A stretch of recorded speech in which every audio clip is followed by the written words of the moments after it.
All of you good morning once again welcome to another video.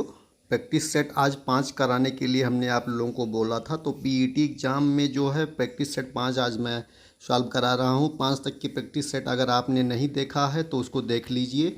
आज का practice set बहुत ही महत्वपूर्ण होने वाला है। इसमें पहला प्रश्न है, निम्नलिखित में से कौन सा देश G8 का सदस्य नहीं है। निम्नलिखित में से कौन सा देश G8 का सदस्य नहीं है। इसमें विकल्प दिया है ब्रिटेन, फ्रांस, रूस, कनाडा। ब्रिटेन, फ्रांस, रूस, कनाडा। तो इसमें क्या होगा, रूस होगा आपका जो है, ये G8 का सदस्य नहीं है। इंपॉर्टेंट है, नोट कर लीजिए। प्रश्न नंबर 2 देखिए, निम्नलिखित युग्मों में से कौन सा सुमेलित नहीं है। निम्नलिखित युग्म जो होते हैं दिया गया है, उसमें से कौन सा सुमेलित नहीं है। तो इसमें दिया प्रेरी, पंपाज, स्टेपीज और वेल्ट। तो ये कहाँ से सुमेलित नहीं है, कौन सा बता दीजिए आप लोग। दूसरे का जो है बी वाला जो है नहीं सुमेलित है, यानी कि जो है पंपाज जो है इसमें सुमेलित नहीं है। बी विकल्प इसका जो है हो जाएगा। इम्पोर्टेंट है, नोट कर लीजिए आप लोग।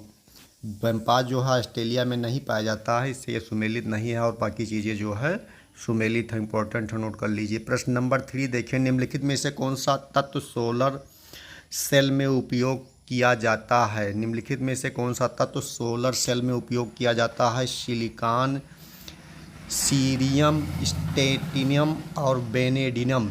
कौन सा होगा। प्रश्न नंबर 3 का जो है विकल्प नंबर ये सही होगा, यानी सिलिकॉन। निम्नलिखित में से कौन सा तत्व सोलर सेल में उपयोग किया जाता है। सिलिकॉन जो होता है इसका सोलर सेल में उपयोग किया जाता है। प्रश्न नंबर 4 देखिए, भारतीय शिक्षा का मैग्ना कार्टा किसे कहा जाता है। भारतीय शिक्षा का मैग्ना कार्टा किसे कहा जाता है। प्रश्न नंबर 4 का विकल्प नंबर सी सही होगा। इंपॉर्टेंट है, नोट कर लीजिए। देख लिए, भारत के राष्ट्रपति पर महाभियोग चलाने के लिए कम से कम कितने दिन पूर्व की सूचना आवश्यक है। भारत के राष्ट्रपति पर महाभियोग चलाने के लिए कम से कम कितने दिन पूर्व सूचना आवश्यक है। प्रश्न नंबर 5 का बी सही होगा, यानी 14 दिन पूर्व जो है आपको जो है सूचना देनी होगी। चुंबकीय डिस्क पर किस पदार्थ की परत होती है। चुंबकीय डिस्क पर किस पदार्थ की परत होती है। Iron oxide, phosphorus pentoxide, magnesium oxide, sodium peroxide. छठवें का कौन सा सही होगा। छठवें का ये सही होगा, आयरन ऑक्साइड। आयरन ऑक्साइड जो है चुंबकीय डिस्क के पदार्थ पर जो है उसकी परत चढ़ाई जाती है। इंपॉर्टेंट है, नोट कर लीजिए। लैक्टोब्यूलिन क्या है। इसमें क्या होगा, गाय के दूध में उपस्थित वसा, भैंस के दूध में उपस्थित वसा, माँ के दूध में प्रोटीन और प्रकृति में मौजूद तत्व। 7वें का जो है सी सही होगा, माँ के दूध में प्रोटीन। माँ के दूध में प्रोटीन जो होता है उसे लैक्टोब्यूलिन कहा जाता है। प्रश्न नंबर 8 देख लीजिए। प्रश्न नंबर 8 में दिया है कि घरेलू हिंसा में महिलाओं का संरक्षण एक्ट कब पारित हुआ। 2 अक्टूबर 2005, 30 जनवरी 2006, 13 सितंबर 2005, 26 अक्टूबर 2006। 8वें का कौन सा सही होगा। 8वें का सी सही होगा, 13 सितंबर 2005। इंपॉर्टेंट है, नोट कर लीजिए। प्रश्न नंबर 9 देखेंगे, कौन सा उत्तर पूर्वी राज्य सातवाहनों का भाग नहीं है। कौन सा उत्तर पूर्वी राज्य सातवाहनों का भाग नहीं है। मेघालय, पश्चिम बंगाल, अरुणाचल प्रदेश, त्रिपुरा। कौन सा होगा बता दीजिए। इसमें होगा 9वें का बी, यानी कि पश्चिम बंगाल। इम्पोर्टेंट है, नोट कर लीजिए। प्रश्न नंबर 10 देख लीजिए, भारत भूमि पर सबसे अधिक कौन सी मिट्टी फैली हुई है। लैटेराइट मिट्टी, काली मिट्टी, जलोढ़ मिट्टी, दलदली मिट्टी। कौन सा होगा बता दीजिए। 10वें का सी सही होगा, जलोढ़ मिट्टी। क्या होगा, जलोढ़ मिट्टी जो है भारत भूमि पर सबसे अधिक मिट्टी जो है फैली हुई है। नंबर 11 में दिया है किस राज्य की सरकार ने तानसेन सम्मान शुरू किया? किस राज्य की सरकार ने तानसेन सम्मान शुरू किया? मध्य प्रदेश होगा। प्रश्न नंबर 12 देखें, लोक चित्रकला मधुबनी किस राज्य में लोकप्रिय है? लोक चित्रकला मधुबनी पश्चिम बंगाल, उड़ीसा, बिहार, असम। तो बता दीजिए कहाँ होगा लोक चित्रकला मधुबनी? ये कहाँ सही होगा? 12 नंबर का कौन सा सही होगा? सी होगा, यानी बिहार में जो है मधुबनी जिला पड़ता है, वहीं जो है ये प्रसिद्ध है, इम्पोर्टेंट है, नोट कर लीजिए। प्रश्न नंबर 13, न्यूनतम आरक्षण प्रणाली के अंतर्गत नोट जारी करने वाले एकमात्र प्राधिकारी के रूप में भारतीय रिजर्व बैंक को कम से कम कितने मूल्य की परिसंपत्ति रखनी होती है? इसमें दिया हुआ है 115 करोड़, 85 करोड़, 200 करोड़, 210 करोड़। 13 का कौन सा सही होगा बता दीजिए? 13 का इसमें ये सही होगा, 115 करोड़ रुपए जो है परिसंपत्ति रखनी होती है, इम्पोर्टेंट है, नोट कर लीजिए। इस पदार्थ का निवेश किसी जीवित जीव में कर देने पर वह प्रतिरक्षितों के उत्पादन को प्रेरित करता है, उसे क्या कहते हैं? क्या कहते हैं बता दीजिए? 14 का क्या होगा सही? 14 का सी सही होगा, यानी प्रतिजन या एंटीजन बोला जाता है, प्रतिजन या एंटीजन बोला जाता है, इंपॉर्टेंट है, नोट कर लीजिए। देखेंगे, इलेक्ट्रॉन सूक्ष्मदर्शी का आविष्कार किसने किया था? इलेक्ट्रॉन सूक्ष्मदर्शी का आविष्कार किसने किया था? तो इसका होगा ये विकल्प नोल और रूस का ने जो है इलेक्ट्रॉन सूक्ष्मदर्शी का आविष्कार किया। नंबर 16 देखें, निम्नलिखित में से कौन सी जगह भारत में जैव विविधता के लिए प्रमुख स्थान माने हॉट स्पॉट है? पश्चिम घाट, सुंदरवन, चिल्का लेगून और पूर्वी घाट। कौन सा होगा बता दीजिए? इसमें कौन सा सही होगा? 16 का 16 का आपका सही होगा, पश्चिमी घाट, इम्पॉर्टेंट हो जाएगा, नोट कर लीजिए। प्रश्न नंबर 17, निम्नलिखित में से उष्णकटिबंधीय घास के मैदान हैं?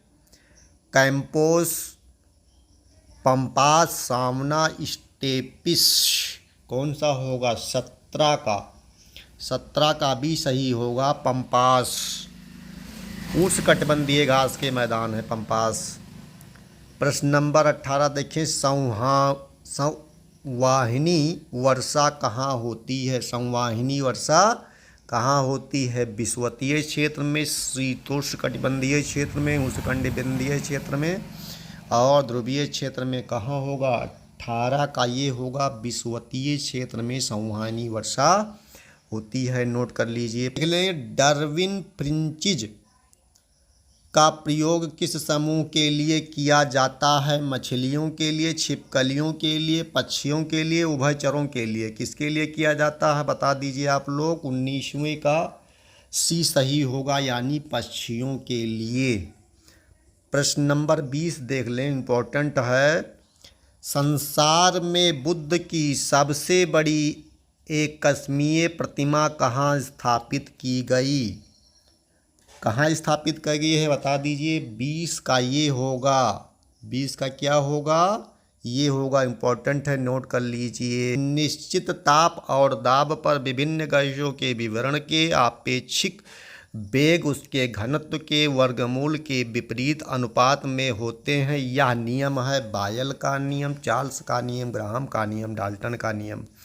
किसका हो जाएगा बता दीजिए? 21 का सी सही होगा, ग्राहम का नियम। क्या होगा? ग्राहम का नियम, नोट कर लीजिए। ये मेघाच्छल रात की अपेक्षा निर्मल रात अधिक ठंडी होती है, इसका कारण है चालन, द्रवण, विकिरण, सूर्य ताप।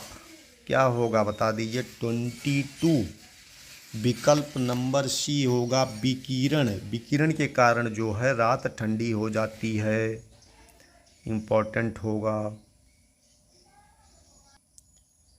टेलीवेस्टा किसे कहते हैं? टेलीफोन की बातचीत को टीवी के पर्दे पर फ्लैश करना, संदेश की विषय वस्तु को टेल्स मशीन पर मुद्रित करना, एसटीडी कोड के बिना भारतीय स्थानीय टेलीफोन को बाहर के टेलीफोनों के साथ संयोजित करना, समाचारों और सूचना की विषय वस्तु को टीवी के पर्दे पर फ्लैश करना। 23 का डी सही होगा। और दिया कि अध्यक्षतात्मक सरकार के काम करने का सिद्धांत केंद्र और राज्य के बीच शक्तियों का बंटवारा, शक्तियों का केंद्रीकरण, शक्तियों का संतुलन, शक्तियों का पृथक्करण। 24 का डी सही होगा, शक्तियों का पृथक्करण। क्या होगा? शक्तियों का पृथक्करण कर देखेंगे। जन्म के बाद मानव के किस ऊतक में कोई विभाजन नहीं होता? जन्म के बाद मानव के किस ऊतक में कोई विभाजन नहीं होता? 25 का बी सही होगा, तंत्रिका ऊतक में कोई विभाजन नहीं होता। प्रश्न नंबर 26 देखें। दिल्ली में केंद्रीय सचिवालय के उत्तरी और दक्षिणी खंडों का वास्तुविद कौन था? बता दीजिए आप लोग। 26 का बी सही होगा, हर्बर्ट बेकर्स जो है ये थे, इनको इम्पोर्टेंट नोट कर लीजिए। प्रश्न नंबर 27। निम्नलिखित में से वह राज्य क्षेत्र कौन सा है जिसकी सीमा मिजोरम से लगी हुई नहीं है? इसमें दिया है नागालैंड, म्यांमार, असम, त्रिपुरा। 27 में कौन सा सही होगा? 27 में ये सही होगा, नागालैंड। क्या होगा? नागालैंड। 28 देख लें। क्रिकेट पिच पर पोलिंग क्रीज और स्टंप के बीच की दूरी निम्नलिखित में से कितनी होती है? 28 का डी यानी 4 फीट। निम्नलिखित में से कौन सा व्यक्ति निरक्षर था? शाहजहां, औरंगजेब, जहांगीर, अकबर। 29 का आपका डी विकल्प सही होगा, अकबर। अकबर जो था ये क्या था? निरक्षर था। प्रश्न नंबर 30 देख लें। बाल अधिकारों पर संयुक्त राष्ट्र कन्वेंशन के अनुसार निम्नलिखित में से वह क्या है जो अधिकार नहीं है? बता दीजिए आप लोग। इसका जो है बी रोज सही हो जाएगा, रोजगार। रोजगार जो है अधिकार नहीं है। 30 प्रश्न हमने करा दिया है, नेक्स्ट वीडियो में इसकी आगे कराऊंगा। धन्यवाद।